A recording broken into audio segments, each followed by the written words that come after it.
আপনারা দেখতে পাচ্ছেন এটা একটি সিলিং ফ্যান। এটা সবাই আপনারা চিনেন, বলার দরকার ছিল না, তবুও বললাম। আমি যেই জায়গায় এই ব্লেড দিয়ে কাটতেছি, এই ফ্যানটি মূলত এই জায়গায় সমস্যা। এটা কি সমস্যা আর এর সমাধান কি বা কিভাবে সমাধান করা যায়, কিভাবে সমাধান করব, এটাই আপনাদের দেখাবো। আপনারা দেখুন, এটার মূলত দুইটা সমস্যা ছিল। একটা সমস্যা ছিল কয়েলের যেখানে জয়েন্ট, অর্থাৎ আমি যেখানে কাটতেছি এই জায়গায় এখানে জয়েন্ট থাকে, এই জয়েন্টের এখানে ফায়ারিং করছে। আর আরেকটি সমস্যা বিয়ারিং, উপরের বিয়ারিং, তাই পুরোপুরি ফ্যান খোলার প্রয়োজন হয়নি। যদি ফ্যানের নিচে বিয়ারিং সমস্যা হতো তাহলে পুরোপুরি কয়েলটি খুলে ওই বিয়ারিং চেঞ্জ করা লাগতো। যেহেতু নিচের বিয়ারিং ভালো আছে সেহেতু পুরোপুরি খোলার প্রয়োজন হয়নি। উপরের বিয়ারিং তো হাতের নাগালে আছে, খুব সহজেই খোলা যাবে। তার আগে কয়েলটি সংযোগ দিব, সেই সংযোগটা কীভাবে দেবো সেটাই আপনাদের দেখাই। যেখানে জয়েন্ট ছিল এই জয়েন্টটা মোটামুটি খুলে আমি পরিষ্কার করে নিলাম। পরিষ্কার করে নিয়ে মিটার দিয়ে মাপে দেখলাম যে কোনো জায়গায় কোনো সমস্যা আছে কি না। কোনো জায়গায় কোনো সমস্যা পেলাম না, শুধু জয়েন্টে সমস্যা ছিল। এই কারণে আমি জয়েন্টটি খুলে নেওয়ার পর একটু ব্লেড দিয়ে কয়েলের যে চারটি মাথা আছে সেই চারটি মাথা ঘষে নিলাম। কারণ কয়েলের উপর নিকেল থাকে, আর নিকেল থাকলে সেখানে রাং ভরবে না। এই জন্যে একটু নিকেলটা তুলে নিলাম। তুলে নেওয়ার পর আমি 3টি তার উপর দিয়ে ঢোকালাম। এই তার 3টি দিলেও হয়, আবার 4টি দিলেও হয়। মূলত কোম্পানিটা বিশেষ করে 4টি তারই বার করে দেয়, আর আমি যখন কাজ করি তখন 3টি তার দিয়ে কাজ করি।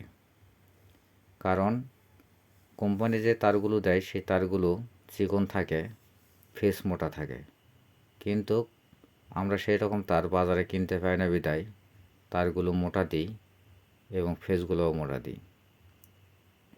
এখন যেদিক দিয়ে 3টি তার ঢোকাবো সেদিক দিয়ে 4টি তার যদি ঢোকাতে যাই তাহলে এখানে একটা না সমস্যা হয়। কারণ এখানকার ছিদ্রটা একটু ছোট, 4টি তার যদি আমি ঢোকাতে যাই তাহলে একটা না কষ্ট হয়। এই কারণে মূলত আমি 3টি তার দিয়েই কাজ করার চেষ্টা করি। কারণ কয়েলের ভিতর ফেস থাকে 4টি, এই 4টি ফেসই বার করলে সুবিধা হয়। আর আমি এই 3টি তার বার করি, ভিতরে ব্রিজ লাইন তৈরি করে দিই। এই কারণে আমার 3টি লাইন দিয়ে হয়ে যায়। আমার এখানে 3টি লাইন সংযোগ দেওয়া সম্পূর্ণ হয়ে গেছে। এখন কট সুতা দিয়ে বাঁধে দিচ্ছি। কট সুতা দিয়ে বাঁধে দেওয়ার পর আমি আবার মিটার দিয়ে চেক করে দেখব যে কোনো জায়গায় কোনো সমস্যা হলো কি না।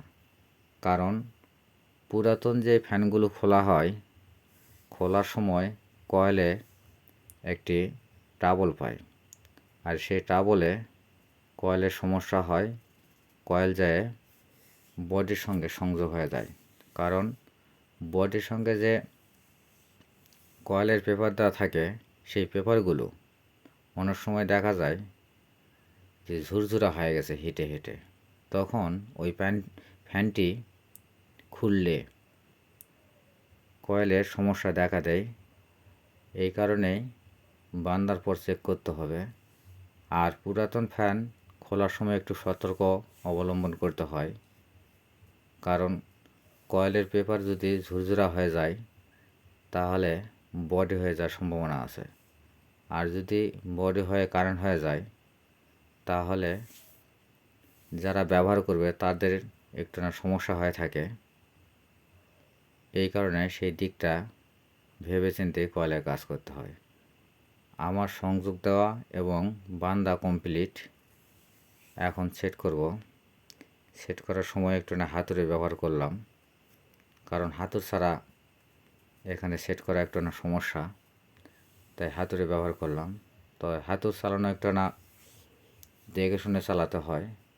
একটু না জোরে বাড়ি দিলে ভেঙে যেতে পারে, কারণ পুরোটা ফ্যানই হচ্ছে অ্যালয় বডি। অ্যালয়ের উপর জোরে বাড়ি পড়লে ফাটে যাবে বা ভেঙে যাবে। এই কারণে দেখে শুনে একটু ভালোবাসা দিয়ে বাড়ি দিতে হয়। আমার নাট লাগানো কমপ্লিট হয়ে গেল। উপরে এটা লাগিয়ে দেবো। এটা লাগিয়ে দিয়ে ক্যাপাসিটার সেট করলেই আমার এটা কমপ্লিট হয়ে যাবে। তার উপর সার্ক্লিপ দিলাম। সার্ক্লিপ দেওয়ার পর একটা নাট দিয়ে দেবো। এতে খুলে পড়ার কোনো ভয় থাকবে না। আর নাট দেওয়ার আগেও যদি সার্ক্লিপ না দেওয়া হয় তাহলে একটু ভয় থাকে, ফ্যানটি ঘুরতে ঘুরতে হয়তো অটোমেটিক পড়ে যেতে পারে। এই জন্য সার্ক্লিপটা দিতে হয়, নাটের চেয়ে ভালো কাজ করে। আমার সার্ক্লিপ দেওয়া এবং নাট টাইট দেওয়া হয়ে গেল। ক্যাপাসিটার সেট করে লাইন দিয়ে দেখলাম ঘুরিচ্ছে। এখন টেপ দিয়ে সংযোগ দিয়ে দেব। এখানে সংযোগ দেওয়ার নিয়ম হচ্ছে, আমি যে 3 তার বার করলাম সেই 3 তারের মধ্যে 2টি তার দিয়েছিলাম কালো আর 1টি তার দিয়েছিলাম লাল। লাল যে তার আমি বার করলাম, এই লাল তারটা হচ্ছে সরাসরি কারেন্ট ঢুকবে। আর 2টি যে কালো তার, 2 কালো তারের সঙ্গে ক্যাপাসিটার সংযোগ হবে। ক্যাপাসিটার সংযোগ হওয়ার পর এই 2 ক্যাপাসিটার যে হচ্ছে লাইন আছে তার মধ্যে একটি লাইনে আসে আর্থিং হবে। এভাবে ফ্যানের ব্রিজ লাইনে কাজ করা হয়। এভাবে ফ্যানের ব্রিজ লাইন কাজ করলে আপনার ফ্যানটি সঠিক দিকে ঘুরবে। যদি এখানে তার উল্টাপাল্টা লাগানো হয় তাহলে উল্টা দিকে ঘুরবে, আর যদি সিধা দিকে লাগানো হয় তাহলে সিধা দিকে ঘুরবে। ভালো থাকবে।